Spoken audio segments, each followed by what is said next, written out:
Alors nous revoilà euh, sur le vélo. Donc aujourd'hui j'ai refait un petit coup de nettoyage dessus et puis maintenant ça va être polish du métal. Donc de l'aluminium comme le plateau, du dérailleur, euh, des freins, du tube de selle, du guidon, etc. Hein. Et donc moi j'utilise un produit qu'on a en Australie. C'est ce produit-là, c'est l'équivalent d'un mirror, hein, c'est une pâte à polisser le métal, hein, tout simplement. Donc ça marche bien sur un chiffon. Euh, donc quand vous faites l'aluminium, moi je conseille toujours de le faire avec deux chiffons de toute façon. Un pour appliquer le produit, puis un autre pour l'enlever, puisque ça laisse des traces noires vraiment importantes. Donc c'est bien de voir ce qu'on a enlevé, quoi, en définitive. Hein. Ben voilà, c'est parti, je vais me mettre à polisser tout ça et puis je vais revenir vers vous, vous montrer le résultat.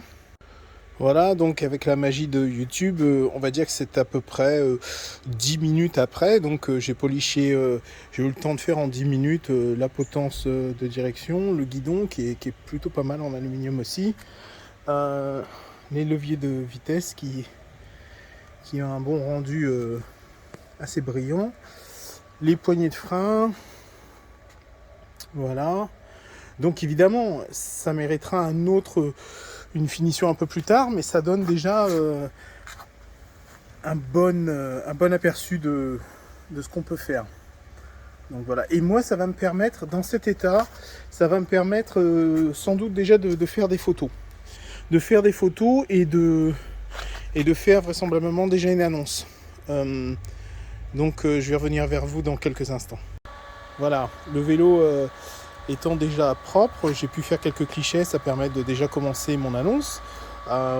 Et puis bon, le polissage est commencé. J'ai fait un premier polissage, je vais en faire un deuxième sur la peinture et le métal une autre fois. Et voilà quoi, il sera prêt à être annoncé et éventuellement être vendu. Un vélo comme celui-ci, dans cet état, il vaut beaucoup plus à Melbourne qu'il ne vaudrait où j'habite, à Geelong. Parce que Melbourne, c'est un peu comme Paris. Disons qu'il y a une grosse compétition, tout le monde cherche des vélos de ce type-là. Et il y a beaucoup de demandes pour ça à Melbourne. Moins ici. Les gens recherchent peut-être sans doute plus un vélo hybride ou un VTT par ici. Mais bon, donc voilà. Moi j'aime bien refaire ce type de vélo-là. Les vélos un peu vintage, ça me plaît, moi ça me parle. Et donc voilà, j'espère que ça vous a intéressé.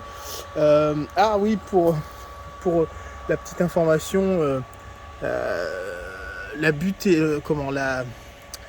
la fin de câble ici, c'est en fait la partie d'un rayon de vélo. Cette partie-là, quand vous coupez le rayon, vous pouvez démonter cette partie. Et comme j'arrive pas à trouver des fins de câble, j'utilise ça marche très bien. Ça doit bien peser peut-être un demi-gramme de plus. C'est pas un problème sur un vélo de ce gabarit. Voilà, je vous souhaite bonne rénovation si c'est ce que vous comptez faire. Et puis peut-être que je referai une autre vidéo plus tard avec un autre type de vélo. J'en ai encore plein à faire, mais je sais pas. Il y en a certains que j'ai déjà quasiment fini, donc ce serait moins intéressant. Donc je vais voir ce que je peux trouver. Voilà, bye bye.